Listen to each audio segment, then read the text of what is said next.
This episode is brought to you by VW Trends Magazine. Check them out for all the latest trends in the VW scene at www.vwtrendsmagazine.com.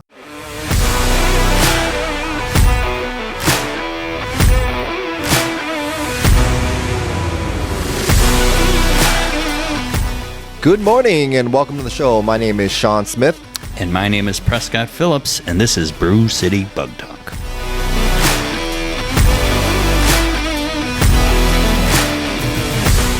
Welcome back to the show. How's it going today, Prescott? We are having some fun today, that's for sure. We're out in the community here. We're not in the studio. Yeah, we're traveling. Damn, Yeah. we're all like We're on the high road. end now. When's the last time we were even at the studio? I don't know. The last time we recorded in studio, it's been a while, actually. Sure. Yeah.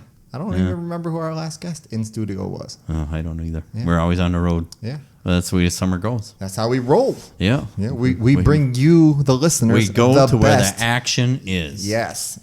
So where did we go today? We were actually up in northern Wisconsin, Appleton, Wisconsin, at the Northern Wisconsin Volkswagen Club's show. They had their annual show that they put on at the local VFW. Last year's turnout was a lot better, but this year kind of... Today, the weather was keeping a lot It of was people away. a big threat of rain, and then the rain came with vengeance. Yeah, and we took Sean's 64. Yeah. It made it all the way here. This is the furthest... I don't know if it liked it. I don't know. It's running fine. It's running great. It's not on fire yet. All 40 horses. Yeah. Or so. It just took us a little longer to get here, but hey, we got here. We got no problems. Here. And it's started. It's driving. We got rained on a little bit. But yeah.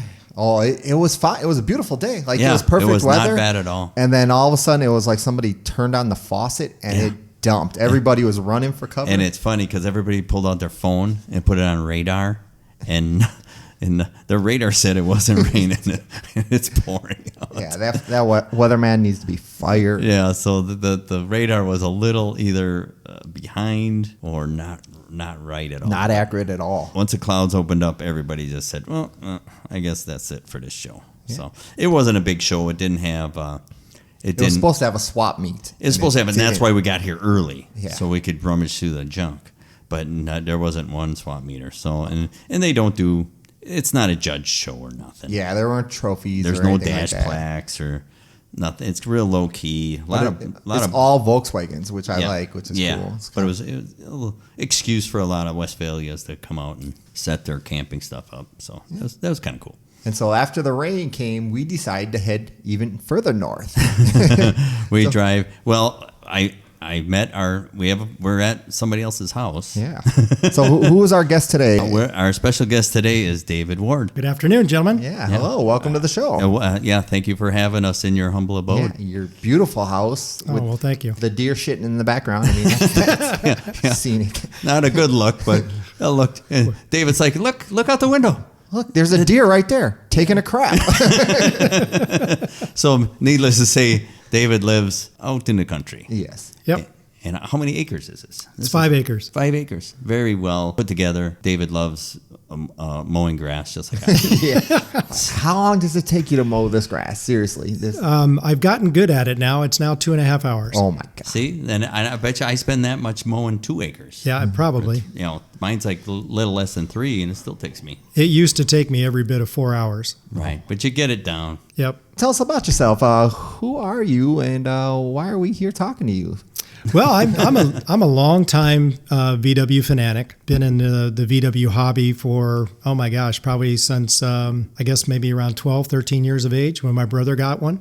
Yeah, it's always a family member that gets you hooked on it, and then you can't shake it. Yep. And the other thing is that my family has had Volkswagens forever.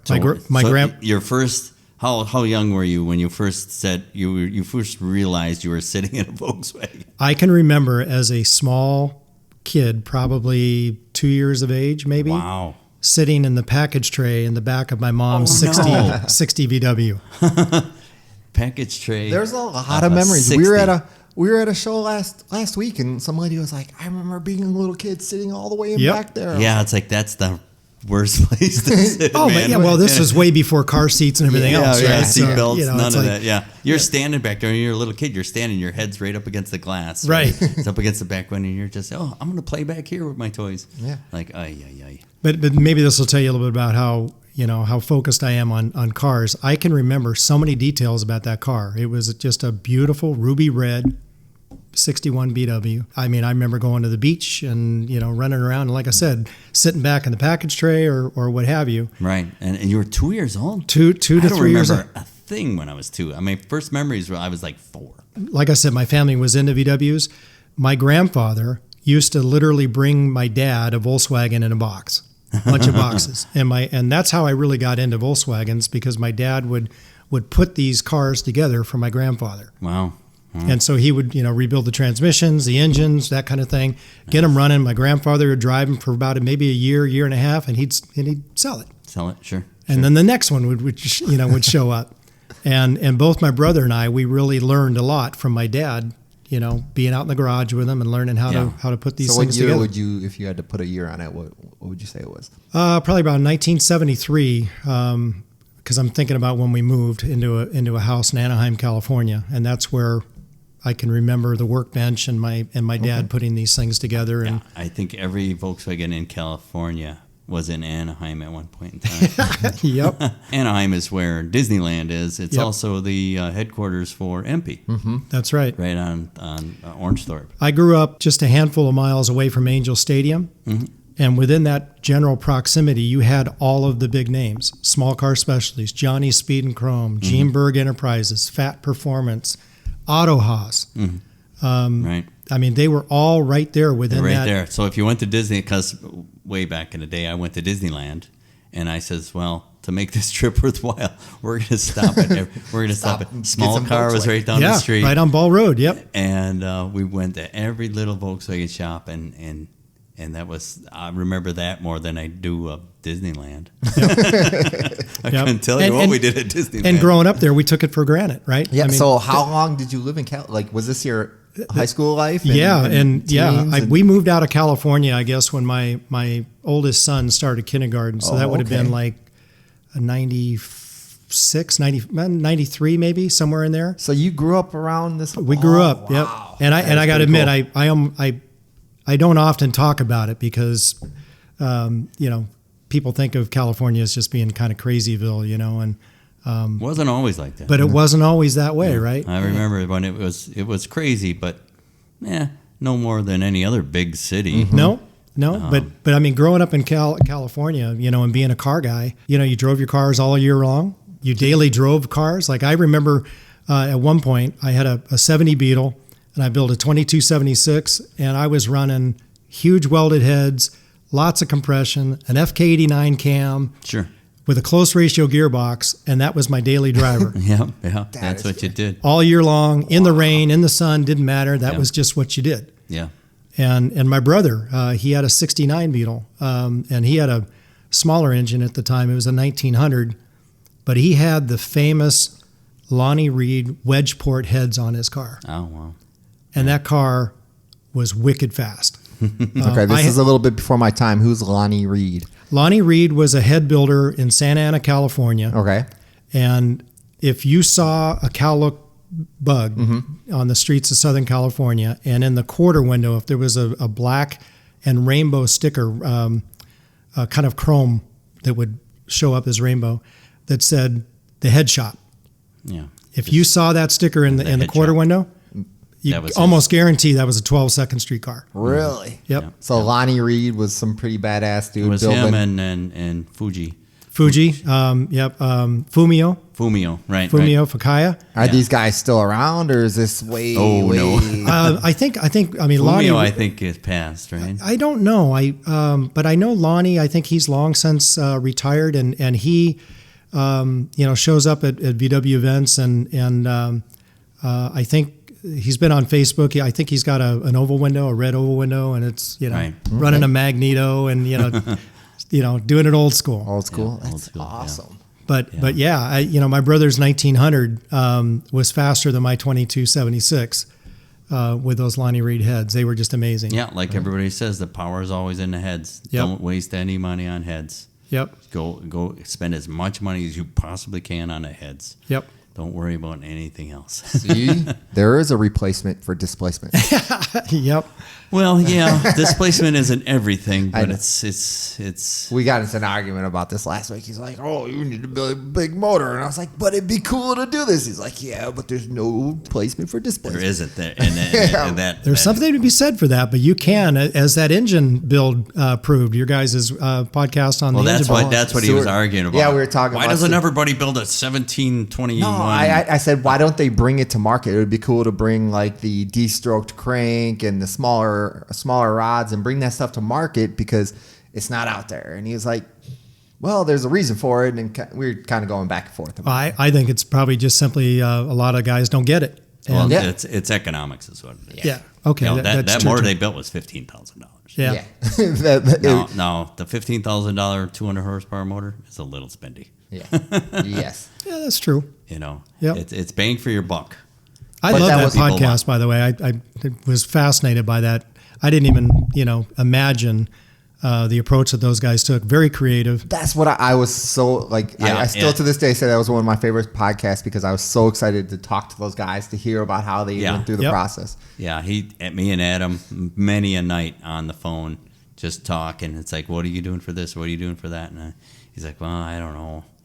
And I'm like, okay, if you want to do that. And we didn't even do half the stuff we discussed. He didn't even have time to try. Yeah, they were throwing that motor together like the week prior to them leaving. He already made 40 pulls? No, I thought they said like 60 some Well, pulls. they made 40 pulls and then changed the manifolds and then another 20 pulls. Yeah. Oh, wow. And they didn't think this motor was going to last more than 10 pulls. Sure. So we were talking about retarding the cam because the whole reason for the little motor was more RPM. Yep. Right? They were going to make up for. That's where the horsepower is, right? Yeah, it's how much air can we move per second. Right. And a faster spinning motor will move just as much air as a slower running bigger motor. And how are we going to get this thing to spin? Well, you retard the cam. You have that valve open up sooner to grab more air, and that way the RPMs just go up. And we didn't even play once. He put it straight up. The cam was straight up, and he never changed it. And we had to, he just didn't have the opportunity to. Yeah, sure. It would be cool if they had the time to go back there and do some of the stuff that they didn't have the time to do. Like, it would be so much more interesting to see how much that motor had left in it because there was a lot of stuff. Yeah, I remember Adam talking about, I wish we could get that motor back. Yes. And finish the R&D on it. And now MP owns it, and they can't touch it. But hey, that's cool. They're world champs. They won, and we're not here to talk about that. We're actually here to talk to you. Well, we talk motor building, and everything goes sideways. I was just going to say. I mean, that's one of the things that I really enjoy most about this hobby is the engine builds. Yeah, and I build engines all the time, and you guys saw at my shop. I've got an engine sitting on a stand, just sitting there, waiting for a project, and it's just because I had the parts and I wanted to build something. Sure, he's got a really nice little break-in stand to break in motors, and he's got an amazing shop to work on them. Yep, he got a lot of parts. So before we get ahead of ourselves, let's go into the first question now. What was your first Volkswagen that you owned? My first Volkswagen and didn't get from a family member. Oh, well, hold on. We can't like that. You can't count the one that your dad gave you or your brothers. But if his dad gave it to him and that was his first car, because we've never put that stipulation on a guest before. Yeah, but just getting the old hand-me-down, I mean, Dad. But if that was his first car, he could have had an Oldsmobile station wagon. He would have got that. Well, anyway. no, his first Volkswagen, like that. Okay. That well, again, I grew up in a Volkswagen family, and I like to ask, what Volkswagen did you drive in high school? It was because that would have been the first one you bought. Yep, it was a 1970 Beetle, sunroof car. Cute little Yukon yellow car, totally stock, and of course I had to change all that. Did it run and drive when you got it? Oh, it was a great little car. Oh, bummer. Yeah. You bought it, where'd you find it? You bought it from somebody. Somebody gave it to you. So sitting on the side of the road. Prescott said I couldn't talk about my family, so I See, that's what I'm saying. You put these stipulations, and now our guest clams up. Thank you guys for listening to our show. It was good evening. Don't forget to. I'm just kidding. So. As I said before, my grandfather used to bring Beetles home, and and my dad would fix them up. Well, when my mom needed a car, they found a 69 Beetle, needed a little bit of work. My dad did that. That became my brother's first car. And then when that was his car, well, then my mom needed another car. And so my dad found this 70 Beetle that was missing third gear. Basically he rebuilt the transmission, and I guess my mom drove it for a little bit. That's what I learned. I remember going out to Angel Stadium parking lot to learn how to drive the stick shift in that car. And that... Oh, we get excuse us. We're trying to record over here. No big deal. Just keep barking. Don't worry. Willow, that was bound to happen. I'll edit you out. Yeah, one more. Roof? Come here. I'm sorry, guys. I knew that was going to happen. It's okay. Just trying to figure out how to pick it up with the story for your editing, but don't worry about it. It'll sound fantastic. Yeah. Nothing but the top quality editing. Yes. So I guess I was probably a junior in high school when I was starting to drive the car more and more, and then as a senior, that's when it became my car. And I know for a lot of people they're probably like, oh, it's great, he was given a car. Well, you have to understand that this was, it was a nice, cute little car. And it was great transportation, but it was by no means this was back in what year? 1970. Yeah, this would have been like in 1980, 81, okay, 82. 81, yeah, 81. Frame. You got a hand-me-down Beetle. Exactly. This thing not a brand new. This isn't like a brand new car that you were handed to. So yep, absolutely. I think our listeners understand the struggle. Yep, and then after a while, you hang out with a brother that's got a 12-second street car, and you have friends that are all into the cars and stuff like that. Before I knew it, I was building my first engine. Sure.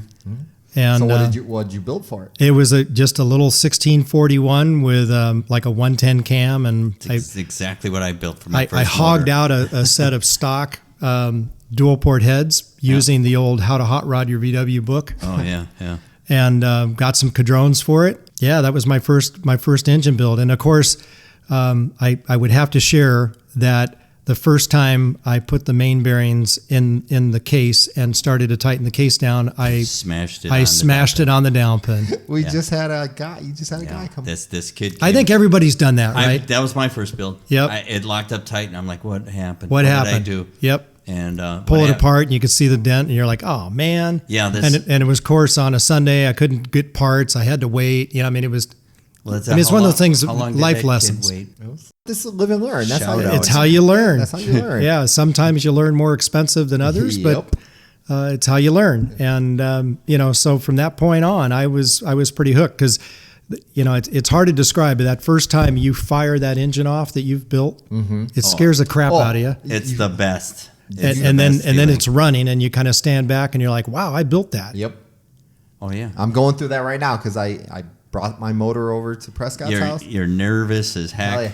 Yep. I fired it up, especially during that cam break-in, right? The cam. I had all used parts. So let me also share it on this little 1641.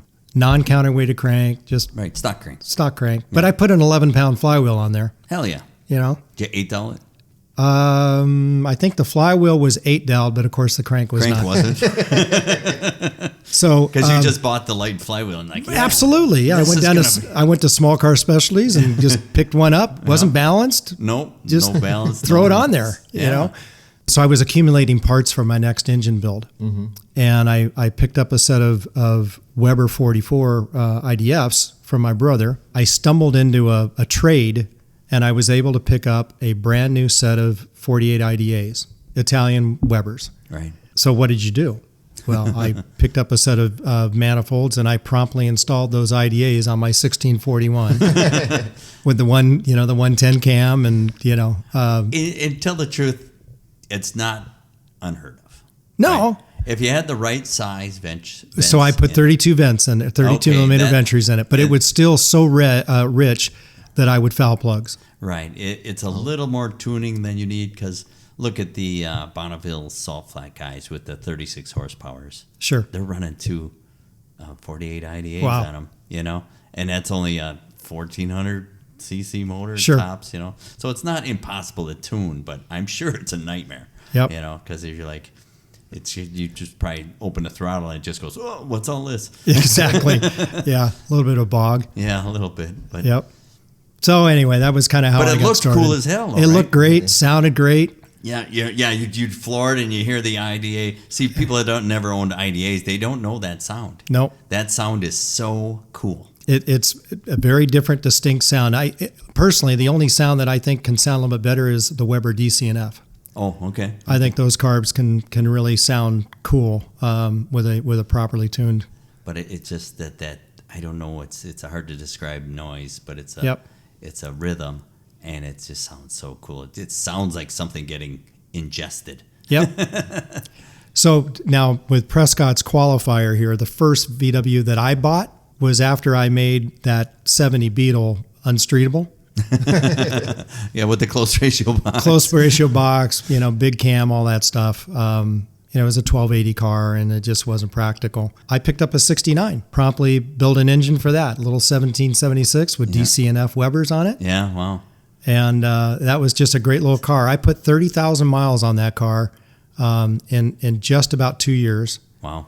And that may not seem like a lot today, but for a Volkswagen, for sitting 12 inches away from a windshield, Yep. that is a lot of windshield time. absolutely. And it was a great little car. It was probably a solid 14-second car, which was plenty fast. Oh, Yeah. that's what my 59 Yep. 14 knows. Yep. And another head builder at the time, Fred Simpson. I picked up these 40 by 35 heads that were Simpson Racing heads, and they were great.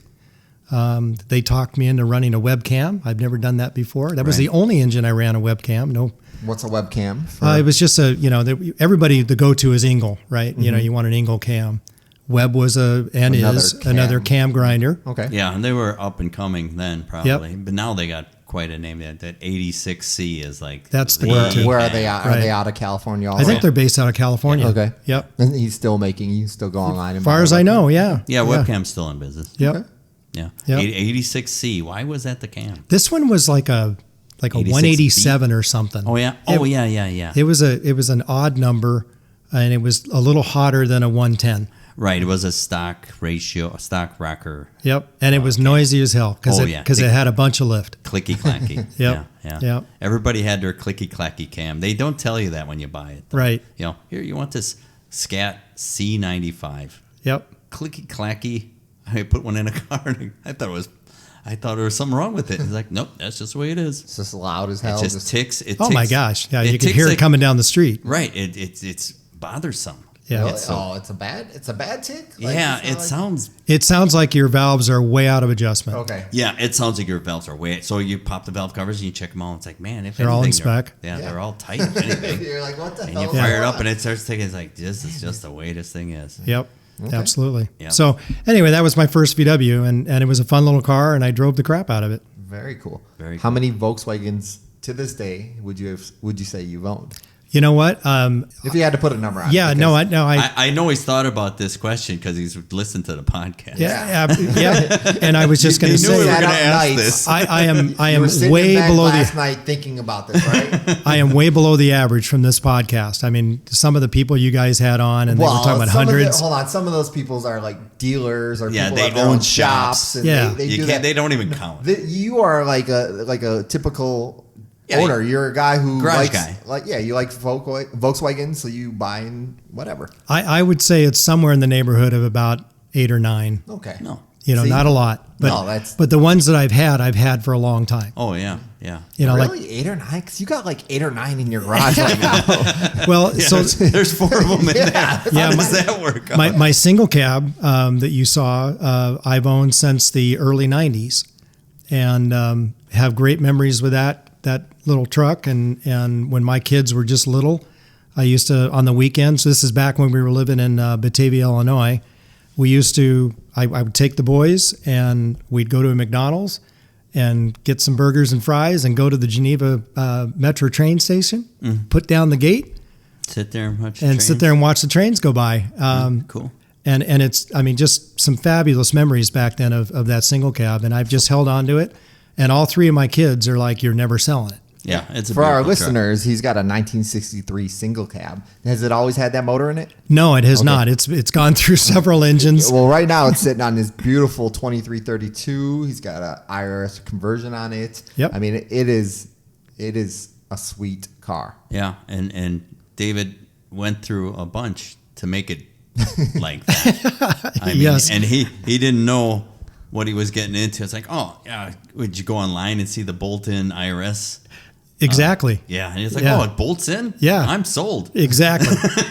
And then it's like, why isn't anybody else building these bolt-in IRS kits for a split window bus? There's a reason. Yeah, I mean it's held up really well. Did you end up welding in them? I did. Yeah, that's what we did. That's what everybody doesn't do. Basically, what happened was when I had a 4-wheel alignment done, I had the guy at the shop just put a couple of beads. All you on. need is a couple tacks. Yep, just to hold it. What are you talking about here for our listeners? You were So talking about the when an early bus is a swing axle. Yep. With some reduction boxes, and that's why you get rid of them. You need that pivot point. Yeah, it uses rear IRS trailing arms off a Beetle. Right. In my case, it was off of a 1972 Beetle. Okay. And you need mounts for the middle pivot point. You need a mount. And this company, I don't even know the name of it. It was Wolfgang International. Wolfgang International. Yep. They still make that kit? I don't know if they do or not. I don't know. There was a lot, but it bolted onto the it torsion clamped housing. around. It was a 2-piece clamp that would go around the torsion housing. And that was the mount for the center pivot. That's right. And you adjusted the camber by rotating that up or down. Okay. And you get it close, and then Once I guess you get it close, you weld it in. you weld it in and you're good to go. Okay. Yeah. Yeah. In It my doesn't case, need I to- wasn't ready to do that. I took it and had it professionally aligned. Yeah. And then we threw some beads of weld on there, and it's held up. I think that should have been in the instructions that get it dialed in and then just tack it in. Right. Because if them clamps loosen up, all hell breaks loose. There's nothing really holding that thing. It relies on the spring plate to keep it in the vehicle. But then you had bought back in the day before CV joints were readily available. You bought this cool Datsun 510 half shaft kit. Yeah, I saw it online that, hey, this is the way Was to this on the build Samba? a bulletproof axle, because by converting to IRS, I didn't want to slam my single cab down. And that was typically what people did. Mm-hmm. And so I needed something that was going to be strong enough that would have the angle of the axle. And I thought, hey, U-joints got to be stronger than CVs. And I just read a cool thing on the Samba where you can get these Datsun 240Z or 510 half shafts. Yeah, I don't know what Datsun they're out of, but maybe it is a 5. It's 510 and 240Zs. Okay, yeah. And it's a relatively... Oh, they were boat anchors, for one thing. They were looked beefy. Yeah, they were pretty heavy. Now, you needed a special length axle, didn't you? I don't recall. What I did is I created or had some adapters machined to go from the CV cup To the end of the U-joint. Yeah. And they were about an inch spaced out, so 2 inches in total. Mm-hmm. How long did that last? Yeah, I was going to say, Prescott was like, dude, it's more trouble than it's worth. And I was like, no, I got this. I got this. And I snapped the rings out of the U-joints one time, and they were binding up, and I finally gave up. Yeah, gave up. And now you got the solid... I've got Type 2 or Type 4 CVs in there. Yeah, and 100 millimeters. Yep. Yeah. And have had no issue. Now, pretty what did I do? bulletproof. I used the axles that the kit came from, from Wolfgang, and which I should have used from the get-go. From the get-go. And one of the reasons that I was a little bit concerned about them is they float. You don't, There's nothing holding them in. No, you don't have you don't clip them in with the CVs like you do a Beetle. They just kind of ride inside the splines. And that just kind of made me uneasy. That's why I went this route. That's what Swayway. When you buy Swayway IRS axles, there's no groove for a clip or nothing. Okay. They just float in there, and then you put special buttons on the other end for it to bang into. And okay. So I didn't even have the buttons back then. and the buttons kind of take a beating. That's probably... Well, that's what I kind of thought, that the axle would just ride up against the stub, the stub axle. But anyway, I've now works like a charm. It works now. I've got well over 200 horsepower, in the engine that it's in right now, and the thing's holding together. It's a hoot to drive. Did you ever take it down a strip? No. It'd be interesting. So the one time I did take it down the strip, Now, mind you, David, how far is the racetrack from your house? it's like 15 minutes. There's no excuse. Yeah, no, well, the excuse is that it's really not intended for that Yeah, use. it's a single cab. You Volkswagen take it truck. down the track so you know. Yeah, so you can I mean, brag. I've- if it's fast, you brag about it. If it's slow, you never went. Well, I've always said that what I've done to this thing already is really stupid. Oh yeah. And I have, for the listeners here, I have Prescott Phillips to blame. 100%. He needed IDAs and a 2332. Yeah, in a so- single cab bus. So here's the quick story on that. My plan when I was doing the IRS conversion and everything, I just wanted a mild 1915. Just a mild engine so I could drive this Sure. thing. That's 69 and 94. 94 pistons. Just Yep. Yep. Just, stock stroke. a lot of people run that combo. It's really yeah. reliable. Yeah. So anyway, I go down to Prescott's because I needed help for the gearbox that was being built for Yep. that the single cab. That's another story. Yeah. and I just wasn't confident around setting the ring and pinion. And he was like, just come on down. We'll set you up. I'm like, hey, very cool. Made the trip down there. Now, mind you, we're like almost 2 hours apart. Yep. Yeah. Yep. Every bit of that. Which is like next door if you live in California. Yeah. So I get into Prescott's basement. We're tearing into the gearbox, and there's this thing on the corner of the workbench, and I still to this day believe that he intentionally took it out of a box and stuck it on the corner of that workbench. What is this? Because you had to move it to do anything. Okay. It was an 84 millimeter crank. Oh yeah. And I he's got him just laying around. yeah, and he was like, I'm like, what's this? And he goes, you need that. And by the end of the day, I was going home You're with like, that 84 millimeter. So it already went from being a 1915 to a 2332. Yeah. Why not? Yeah. I mean, Why? you had the crank. Why not? Right. That's all you needed. Well, I thought it's fairly heavy. I could use the torque, Sure. right? So If anything. right. You So need to- the first reiteration of that thing had some mild heads on it, an FK8, some 48 IDF carburetors, and those damn Datsun axles. So anyway, the axle situation didn't work out, and so I went back to CV's, and because I had a lot of stuff already torn apart, I decided the engine needed to be upgraded. and what heads are on it now? The heads that are on it now are the CB Performance Super Pro heads. Yeah, those are nice heads. Those, I think they flow like 210 or something like that. Yeah, I mean, right. they flow pretty well. And compression, I got stupid with that. It's like See, you got stupid with the compression, and you don't want to take it to the racetrack. it's I mean, come on. What's the compression? 10.8 to 1, That's more than my Dragon Drive stuff. right? So, so it's a 2332. For all intents and purposes, the thing belongs in like a lightweight, cowlook car or something like that. But no, I got it in a single cab. No, because it looks badass in there. It's such a clean looking motor in that It's car. very cool. Well, thank you. See, you already have the motor. Now just build a car. Well, so I did that though. I built the buggy. Yeah. Well, So, but the single cab with that engine, I mean, all you need to do is just roll into the throttle, and it just you're off to the races. and it just lights them up. Right. First and second gear. I mean, Yeah, it's cool. well, to a point, but I mean, those things handle terrible. Oh my God! And it got stock brakes. On it. Yeah, I have drum brakes, which is dumb. Yeah. But Yeah. you're trying to push a 4x8 sheet of plywood down the road. Yeah, so just lifting should slow it down. It's got a built-in parachute. Yep. Another build you got going on there, because I mean, your garage is full of cool stuff. Like you walk into this guy's place and he's just got awesomeness everywhere. You have a 63 11 window standard combi. Yep. That tell us about it, because I mean that It's a thing. project right now. It's a project. It's my winter project. I've been at it for a few years now. It was just one of those things that I wanted to get into a bus. Originally, I was looking for a panel and found this down near Carbondale, Illinois. Okay.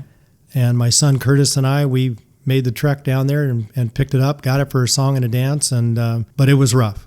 I mean, They just spend more money on replacement panels than you paid for it. no, surprisingly. and here's why, Prescott, because it almost seems the guy like it would. was well down the path of doing the repairs. Well, that's right. Yeah, because you said one whole Yeah. side of it was off. And it was the good stuff. It's that the funky green metal. Yeah, the green sheet metal. Yep. And so I had a lot already done. Now I had to buy a nose and some other parts to it, but so that's what I've been working on, is just replacing the sheet metal. And I'm pretty proud of the fact that I basically have rebuilt anything that was from the molding line that goes down the side of the car down. Yeah. All four corners. And Well, that's Illinois cars for you. Yeah. This thing is, it is a project. There's lots of Yep. metal that you've put into this. Yeah, he's got lots of pieces. bought a new nose for it. Yep. A new And I've never side tackled for it. anything like that ever. I am not a body There's a guy. lot of people that haven't, a lot of body Yep. guys that haven't tackled what you're tackling. Well, I figure it's just, it'll get done when it gets done. Right, and you'll just go at your own pace. Right. And I'm learning along the way. I saw some really helpful YouTube videos on how to do it. And so that's where I've been doing it. I showed the guys, I have a small, I don't know what it is about 1641s, but I built a lot of them. Right. It's easy and pretty Yeah. trouble-free. And so I have another engine that's a 1641 that's intended for that. We'll see what happens. Maybe I'll show up at Prescott's and there'll be a 78 millimeter crank on the workbench or something. Yeah, there'll be some 4-inch bore pistons or something. Right. A Wasser box Yeah, conversion setup. Sure. And then sitting behind that, you have a 1969 Beetle convertible. Yes. And that thing's pretty sweet too. Yeah, it's a sweet little Cadillac convertible. Yeah, it's a 20 footer. I'm not afraid to drive it anywhere. Oh, and you got to have those. Yep. Everything can't be a show car. Well, I mean, that's one of the things about the single cab. When you put that much kind of time and money yeah. into it, you're afraid to take it anywhere. Yeah. Right. You're like, And out where I live here, where it's really rural, you go out and drive and you just litter the front of it with bugs and everything. And so, and that's no fun because you do want to drive and enjoy your cars. This little convertible, I call him Walter. Don't know why, but just kind of hit me one day. Looks like a Walter to me. And I started, once again, I got into the gearbox. Prescott helped me with, setting the thing up. Built an engine for it. I actually built 2 engines for it since I've owned it. And this past winter, I went through it, and it's got 4-wheel disc brakes, and it's a nice cruiser. yeah, it's it's clean. it's a good looking super car. clean. It's got sprint stars on it, and it's definitely a drive. I would drive that thing every day. Yep. And now your last one that I want to get into, because I really like this thing, is your Acme Nostalgic Buggy. Yes. Did I pronounce that correctly? You Is did. that right? Okay. Yeah, it's Yep. made by Acme Car Company. Yes, this Yep. thing is freaking cool.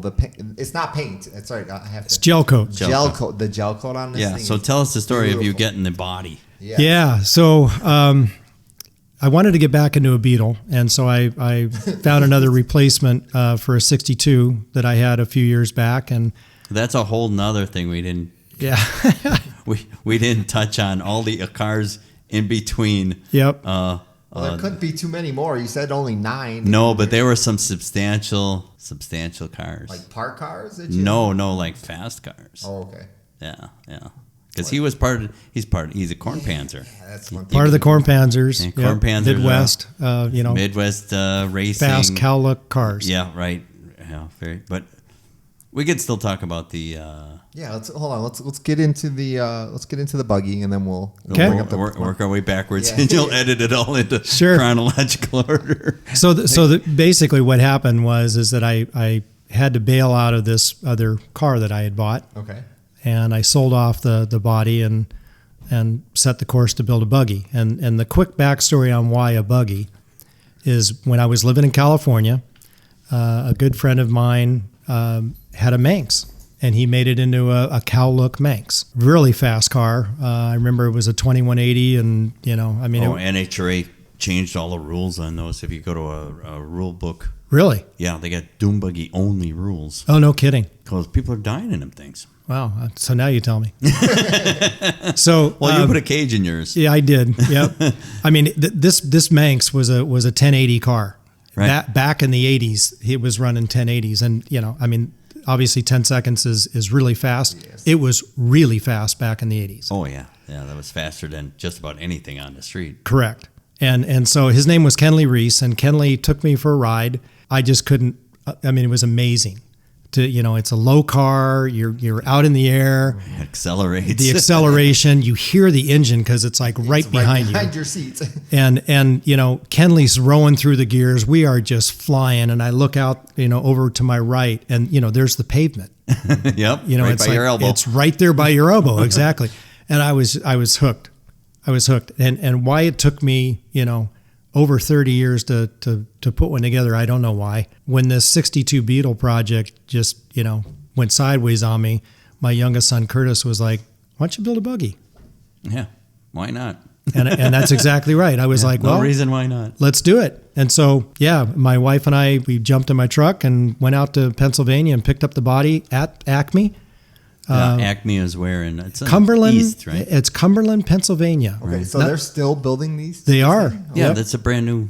You can go online and see. I didn't know this. Yeah, Yeah, it's, if it's you a go- newer company. I think they've been in business for, I don't know, maybe 10 years or something like that. Right. But yeah, they build them and they sell them and Yeah, you can buy completes, Yep. kits, rollers. So what body you only. end up, how much of that did you purchase? well, so just the body. Okay. Yep. When I decided I was going to get into the buggy, I was looking at two places. One was Acme and the other was Manx, because Manx out in San Diego is once again producing bodies. And so I was looking at those. And What made you go with Acme over Manx? I just liked the dash on the Nostalgia body was better, and for what I wanted with all the gauges that I have in my car. Right.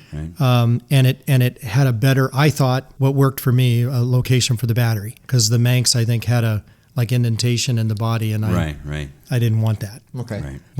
We drove out there, made a good trip out of it, picked it up in person, which was fun. It was great. Yeah. Got to meet the guys and everything, and anyway, we brought the body back. And So what made you to this color? The color is it's a gel coat. it's a gel coat and it's a metallic purple. This thing is Looks like a freaking purple cool. bass boat. Yeah, that's a good way to describe it. It Yeah. sparkles so much. It's a Yep. big purple bass boat. Now you unique. couldn't see it today because of the storm that we had, but it Oh, in is the it is sun. unbelievable in the sun. Yes. Yeah. I had it out at Prescott's car show, and I mean, Yeah. it was amazing in the Yes. sun. Yeah, and every time I have a car show, it's brutally hot and brutally sunny. Yep. So it's It was the right vehicle to bring to that show. Yeah, it was fun. It shines bright like a diamond. It was fun.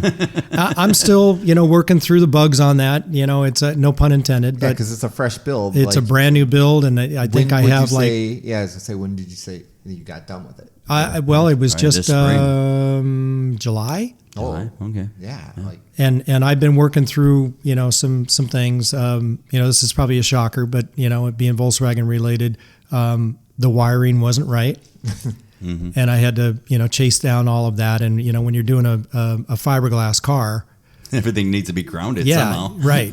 You And can't just screw it to the fender. right. And I had everything going routed and everything the way you would think it would go, but you pull the headlight switch and only one turns on, and that kind of stuff. There's And, hunting for a ground. and everybody kept saying, check your grounds, check your grounds, check your grounds. And so it's the anyway, ground. I'm still working through that. And but most of it's all together, and it runs and drives. And Sure. We heard And- it run today. yep. If you haven't done it, if you build a car from the ground up and you drive it for that first time, it's like we were talking about with the engines, right? The first time you fire off an engine Oh, you built. yeah. The first time you can drive a vehicle that you built, Yeah, it's the best. it's pretty dang cool. yeah, especially if you don't die in it. Yeah, Right? Yeah. Well, just I to didn't know, die. just to know that you touched every single nut and piece of bolt. it. I'm the reason this thing's stopping. That's I'm right. the reason it's starting. Yep. And I could take one thing and disconnect it, and it won't run anymore. And I had a lot of fun building it. Oh, that's the best part. Yeah. I mean, people don't understand. For me, I build project cars to do the project. Once it's done, I try to explain it to people. To me, It's like he tries to explain it to me all the time. and I'm Sure. like, he doesn't get understand. it. He goes, I- "Why aren't you trying to build this as fast as possible?" yeah, like let's move on to something else. He's like, So but as soon he's as the we're kind done of- building it. he's the kind we're of- done with that project. Yeah. See, I explain it to people like building a jigsaw. Yep. Nobody rushes when they're building a jigsaw puzzle. True. Take their time. And once it's done, they're kind of like, they look at it, oh, that's pretty cool. And they bust it all apart and throw it back in a box. Yep. Yep. It's like, But see, it's different with a project car because you get to drive it then. You finish it and then you get to enjoy it. but it's just, But Sean, how many guys do you know that work for years to build a car, and then when it's done, they take it to one car show and they sell it? Because they what they enjoyed most was building the car, Yeah, and they start another one. and they start another build. Why do you pick? Yeah, I always have a project going. But but I usually have 2 projects going at once. Sure. So if I get frustrated or bored or I'm waiting for parts or whatever, I'll just start working on this other one. Yep. I just finished up that 1914 long block that Sure. I put on Facebook Marketplace. Shameless. Yeah, look at him trying I to think I sell saw stuff that. through Yeah, here. I think I saw that. It's a great deal, only $19.95. Yeah. So I worked on that motor because it was there. I had the parts. I'm like, I'm getting tired of doing I was working on my Baja Bug or whatever. Well, I think that's one of the reasons why I've kept my cars for as long as I have, is because what I enjoy most is building engines, and so I keep changing the engines in them. Sure. Yeah, see, that makes So sense. it's 'cause always you have new. the car, you change something Oh, different. all my on it. cars have had so many things. Even the black cars had so many motors. Well, my convertible Walter, it started out as a 1915, and it was very underwhelming. Just I wasn't happy with. That's the thing. It's Yeah. like the smallest engine I have now is a 2110. Yeah. Well, this one is now a 2054. It's a 74 by 94, and I mean, it gets up and goes. It's certainly not going to win a. But is it like a reliable driver for you? Yeah, Like, you'll take that thing cross country and not worry about it? Yep. Okay, because that's the problem too, is a lot of people I don't know if I'd go cross country. a lot of people build I'm pretty these bigger spoiled these motors days. and not cross country, but I'm saying you take it and you can go for like an hour or two Sure. driving. Because a lot of people build these big motors and then they realize, well, this isn't really a motor that you want to be driving for long distance. you Right, know? right. And then it gets, well, let's just build something smaller that'll get me around. Yep. My wife and I often talk about running it up to Door County and running the loop. Yeah. Just think that would be a blast. Pop the top down and cruise Door Yeah, County. the Door County is the tourist trap in this area. Yep. It's basically Wisconsin's New England. Yep. Yeah, you know. wine and cheese and all and you're, that. A lot of you're pretty artsy close stuff. to it. Yeah. Like it's, Yeah, what is I it, mean, like it's, 2 it's hours, if that. About an hour and a half drive from here, and you can spend the day and come Drive back that home, evening. Yeah. So let's touch. We already talked about it a little bit, but you've owned some pretty fast cars. Yeah. In between now and when you started, and you've already touched on a lot of the big motors. And when you moved to Chicago, you got who introduced you to the corn Panzers? Well, many may remember the Cowlick Forum. Mm-hmm. And that was, back in the earlier days of the web and how people were communicating in the hobby. Yeah, this is pre-Facebook. Forums were the social Right. medium, and a lot of forums have since Facebook they kind of like disappeared because Facebook is much more convenient. But back in the day, it was a message board. It sure was. Yep. And everybody was on it. Everybody was on it, and you were able to make friends and meet people virtually. And the Cowlick.com top 10 right. list, which was basically people on the honor system submitting their time slips, and they would rank them, in a top 10. Fastest streetcar. Yep. And I had one that I think it was, I don't know what number I got, 6, 5, something like that. Right. And it constantly changed. Yeah, it was always changing. By a hundredth of a second. So at one point in time, you were top 5 Cowlick fastest streetcar For probably about a month. Yep. Yeah. in the United States. Is this what? Oh yeah. It was worldwide. Yeah. Oh, A lot of the cars were from the. What was your time? Europe. What Yeah, it was 1181. Which again, in today's standard, that's not terribly fast, but it's still flying for a VW. Beetle, that's pretty quick. Yeah, Plenty fast. It was 1181 at like 117 or something like that. All motor. All motor. Wow. So that's how you found the. And so I wound up. I think I met corn Chuck. Panzers. Okay. And Chuck and then Fryer. Chuck Fryer, which he's been on your show previously. Mm-hmm. That's my drag and drive. What does he call it? My drag and drive buddy. Yeah, absolutely. Compadre. That's right. Padre. See, I'm trying to do to David what I did to Chuck. Yeah, he was looking at my stuff earlier, and he goes, "I'm not seeing any drag and drive stuff here." and Chuck was the same way until I said, "Just try it. Just do it once." He didn't even finish the first one. He goes, "This is the coolest thing ever." Well, next year we're gonna have a group. Yeah, even and- Sean's building a car for it. I'm building one right now. It's not going to be the fastest, but hey, it's going to be there. It's good. I don't know. We'll see. If you would have seen us leaving any of the tracks Yes. and having 6, 7, 8 Volkswagens in a row going down to the next track, Yeah. you would go, Every These guys are living the place we dream. Showed up, everybody's like, "There's the Volkswagen." It's so cool. Like they love seeing the Volkswagen. That's great. Yeah. Like, Well, I mean, you guys, you're doing the wheelies and stuff like that. I mean, that obviously hooks the crowd. So, Oh yeah, they're looking for it. Yep. Yep, absolutely. The photographers are running to the starting line when we Yep. go. Oh, these guys are going to do some crazy wheelie, and Chuck won't disappoint. That's right. So I think it was Dave Conklin who reached out to me, from the Calic Forum, and we became friends. And Is Dave who's Dave? Dave Conklin's from Ohio. We got to get him on the show He's too. one of the Corn Panzers. Yeah, he's the founder. He's the founder of the Corn Panzer. The Corn I remember Panzers. Chuck was talking about. Yeah, it. so it's Yep. Dave Conklin, Ohio Tom. No, Tom was part of a different club. Okay. Yeah, a kind of a rival club that would always. It was kind of fun to get together and hear the guys rib each other. But it was John Plow. John Plow, right? Who was out in Connecticut. I mean, we had him everywhere. Oh yeah, it was Right. Troy Palmer. Remember Troy? He Troy used to Palmer, run yeah. Super Street or whatever it was. Yeah, and, in a gorgeous car. And then Matt Homer. and Homer. Yeah. Yep. And he's from Michigan. And then Chuck and Dave. And back at that time, my car was, it was more race car than anything. These guys. What was this car? It was a 62 Beetle. Okay. And I painted it flat black. Yep, it was flat black. And it was Urcos. Yep, I had Urco. Well, I had center lines, and later had the Urcos on my Gia. Oh, right. Yeah, you had old school. You had bubble fronts. Bubble fronts, and that's the way to think about it. I mean, I like that old school cow look, high performance look. Oh, yeah. I think there's But nothing cooler. You didn't have Convo Pros though. No, I did not.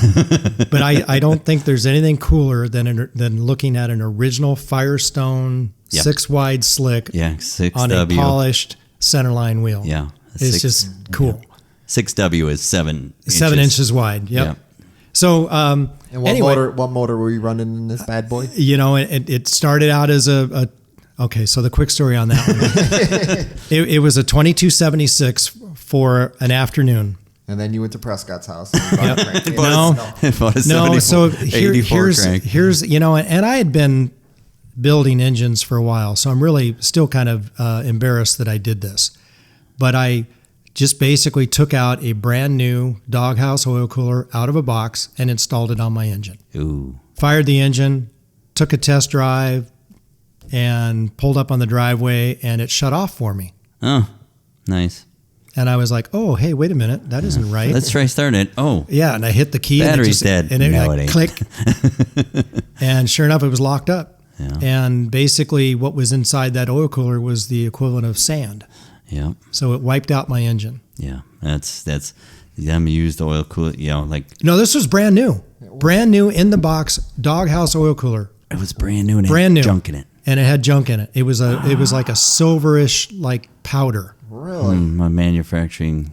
Yeah, it just Something. but it cratered my engine, and so it turned my wedge mated 82 millimeter EDS crank into a doorstop. My goodness. And so, when that happens, what do? Well, you do like Chuck Fryer and you go bigger. Yeah. You don't buy the same thing again. No, that's stupid, Duh. right? We've been there, done that. And so I got a bigger crank, and it was a DeMello crank and DeMello rods and wedge mated and all like that. So I was back in the 2332 size. Weren't them DeMello cranks just the best? Oh, they were fabulous. I love calling them and talking to them. They were great. Yeah. Who's What's DeMello? This is another builder? He was pre-DPR. You're right. So he was the other welded crank guy, welded stroker cranks, and made their own cranks from scratch or from cores, yeah, 69. VW, from VW cores. Yep. But they lived right on was it Long Beach?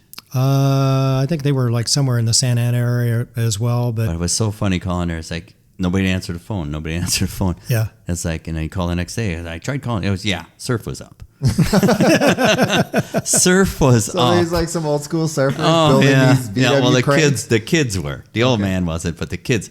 And if the kids were the ones answering the phone. He was busy. So if nobody answered the phone, the kids were out surfing. That is cool. Really, it is funny. This engine that I had in that 62 was just an animal. By far the most on the edge engine that I've ever had. It just sounded like angry. Mm-hmm. And So whose heads were on that one? well, so they were Jeff Denham heads. Oh, Jeff Denham. I sent him out. What he used to do is that he didn't work on new stuff. He wanted you to send some piece of crap cores because he thought those, what do you call them? The head was a better quality. The material itself. The material. I don't know how else to explain it, but basically the core was better than the new heads that were being made at the time. The new heads, some of the new heads, the aluminum was a different mixture. Yep, could and be. it was. He wanted them to be used so prone that to they had cracking. gone through many heat cycles and everything like yeah, that. I can understand that. Yep. Yeah. And so I sent them off to him, and I wanted 44 by 37 heads welded and all like that. He sends them back to me, and I'm staring at these intakes, and I'm like, wow, what the hell are these things? Yeah. And back then, they were 46 millimeter intakes, and I had never seen That intakes that big. Yep, that big. And the sides of the valves were like practically touching. Yeah. It was And- you get a piece of paper between them, maybe. Correct. And I'm looking at the springs, and they're huge, and they weren't K-Motion 800s or anything like that, but they were huge valve springs. And so I call him up. I'm like, dude, I wanted 44 intakes. What are these? And he's like, well, I thought you might like bigger ones. These are better. Bigger is These are always better. Right. They're 46. I'm like, oh, all right. And he said, those heads are going to be huffing and puffing. And I said, well, what springs are on them? And he called them Pontiac springs. Pontiac springs. I don't know. Don't know what that means. And they had some really, I'd never seen them before, these retainers that were very lightweight, and they weren't titanium or nothing, but they just looked very interesting, and they overlapped the edge of the valve, the springs really nicely. So anyway, bunch of compression, you put that in there, and these things were unbelievable. How bad was the last fin missing off them? I think it was, yeah. Okay. I think there was I think there was. Okay. I think there was a missing fin. So like 29 cc combustion chamber or something silly. I thought it was like 34, 33, something like that. Still dumb. But I've built a lot of engines since then, and that car was just angry. Mm-hmm. Angry in a good way? Or angry in a good way. I mean, you'd get on it, and it would hit the power band, and it was like a two-stroke. Wow. Yeah, just take off. It would just take off, and just the tone of the engine would change. I just can't describe it. It was fantastic. What happened to this thing? Where'd it go? Many of the parts are now in the buggy's engine. Okay. The heads wore out. Yeah, sure. Just from racing and everything, they wore out. You got them on the wall somewhere? Or no, I throw think. them away, did you? I'm trying to remember what I did with them. I may have sold them. Oh, I know. Chuck bought them. No. I'm pretty sure that I sold them to Shag out in California. Okay, sure. He wanted to see. He wanted to see the pork job. He wanted to see what the denim heads were about, and so I think he was the one who bought them. Okay, cool. And then from there I've been using CNC heads, and I'm sorry to say that I wish I was still using Porter heads, but you can't beat the performance that are coming out. All the CNC heads, I keep telling people, a CNC ported head started out as a hand ported head. Hand ported head. Absolutely. And now, all they did Chuck's got me thinking. No, I mean, he's running some fantastic numbers and horsepower with those Brothers heads. Yeah. But I think Brothers is trying really hard to get into the market as the head to go to, like CB wedge ports. Everybody's like goo goo gaga over those. Sure. And like, I get it, they work. You can just bolt on horsepower. Bolt on, and there you go. But to outdo them, it's going to take some numbers. Sure. So Chuck's super happy with them. Oh yeah, absolutely. Now I was looking for Brothers earlier. Do they have a website and everything like Sure. that? Brothers Machine. Okay. Brothers Machine. Pretty I could sure. not find them. I was trying to Google them because I was trying to respond to that listener. Who Years back, I went looking for them, and I couldn't find anything online for them. They got I'm pretty sure they got a one-page website. Okay. It's like call the phone. Well, and the thing is, sometimes that phone just rings and rings and rings. Yeah. The surf's up. And then you call Shag and tell Shag to walk down the street. But Sean, this engine in this 62. Now, first of all, the car was pretty gutted. It had an interior in it, but it was a pretty light car. Okay.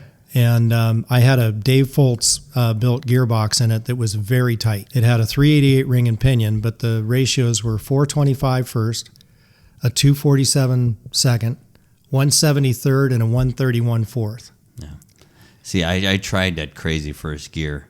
You need a heavy car to make that first gear work. Otherwise, the thing just does wheelies. Well, the car wheelie. Yep. But it was modeled after a gearbox that I built previously that had just, normal Super Beetle first, stock second, and I had a 148, 114. But I had a pretty rare, I think it was Brazilian ring and pinion that was a 462. 462. Yep. And I think they came in some things, some Trekkers, or what do you call them? Yeah. But we modeled those ratios into the more, the stronger Urco. These were Urco gears, so they were Phoenix gears. Yep. Sure. And this car, basically, when I would run through the traps at the top end of fourth gear, I was crossing the line at 8,200 RPMs in fourth gear. Wow. Yep. I was moving along. You were going 120 something. Yep, absolutely. And it was a fun car. It was a fun car. And it just got worn out and just kind of wore out the motor. And I decided I wanted to do something different, and I picked up a 64 Karma Ghia. I won't say it was a mistake, but I missed the Beetle. Gotcha. And I later got rid of the Ghia. The Ghia was kind of a fun, cool car. The quick backstory on that was I found it in Mansfield, Ohio. I was on my way to the Lansing swap meet, the Buggy Builders, swap meet. And this 64 Karma Ghia had all the paperwork, from original purchase, the sales order, everything. Mm-hmm. And the thing that put it over the top for me is that it was sold on my mom's birthday, which is the day before I was born. Wow. And so I was like, I got to have this. This is meant for me. Yeah, I got to have this. And you instantly took it and turned it into a race car. I turned it into a race car. That's exactly right. And that's where I had the Urcos. Yeah. But I took all of the Go Fast stuff out of the Bug, basically, and put it into the Ghia. Now, what did that Ghia run for times? It ran pretty fast. I think, I had a different engine in it, and it was a 2054. Yeah. And I had the Lonnie Reed wedge ports that my brother's old engine had. I had picked those up over the years from my brother, and with that tight gearbox, it was a 1320 car. Okay. So pretty quick. Yeah, respectable. Yeah. Yeah, for that size motor, especially. Yeah, right. It's not a 2332. No. You're not going to expect 12 seconds out of that. But the thing about the Karma Ghia is that to race it, when I put my helmet on, I had to cock my head to the left. There was no headroom. Yeah. And I just kind of realized that was dumb. To be racing that car, it was just dumb. And I had one Ghia in my lifetime, and I never liked the seating position. Yeah. Your feet kind of feel like they're off to the side a little bit. And it felt like the door, it's hard to explain. The door opening where the glass started seemed higher. Yeah. And like I'm used to driving a Bug with my arm out the window. Right. You couldn't do that with a Ghia. You couldn't do it with a Ghia. Yeah. And you couldn't even do it as tall as you are? No. Why is that? It's weird. Just the design of the body. You sit. Yeah, and the door was also kind of angled in, so you can't roll the window down and stick your arm out of it. That the side of the door would come up to your shoulder. Yep. And I thought that was weird. And you're pretty low in the car. Mm-hmm. Well, it's like a modern car because you got an arm. Well, I guess in a modern car. I don't know. It's different. Yeah. And I thought it'd be the same. And I'm like, it wasn't. It's not. And I didn't. So I instantly sold that Ghia. Yeah, I had the Ghia, I think, probably about a year and a half. That's the only car that I bought, used it, enjoyed it, and sold it. And I think all cars should be like that. Well, this one, like Wayne Carini and his show and his life. I sure wish that show was still on the air. By the way, he buys the cars, he enjoys them for a year. Yep, and moves them on. 9 months, sends them down the road. Yep. Well, it kind of goes back to that concept of the project that you guys were talking about. You start a project, you get to enjoy. I mean, you enjoy doing it. That's the way I do with my winter cars. Like I'll buy a project car for the winter, and then I'll get it running, and then I'll enjoy it for a little bit, and then send it on its way. Yeah, I think everybody should do that. These people had every car they ever owned, like David. I was just gonna say, I think he's talking about me. No, you've sold plenty of cars. Yep. But some of these people, they never, they shove them back in a tree line. Yeah. Okay. Right. And let them go to junk before they terrible. And then I find them, and I bring them back to life. And then that guy ends up passing away, and the kids sell it for next to nothing. That's like what? The Ghia kind of had a good ending to the story in that I returned the car to stock, and I had probably some of the most fun building the engine on that one because I basically rebuilt the stock engine, a little 40 horse, made it a 1385. Yeah.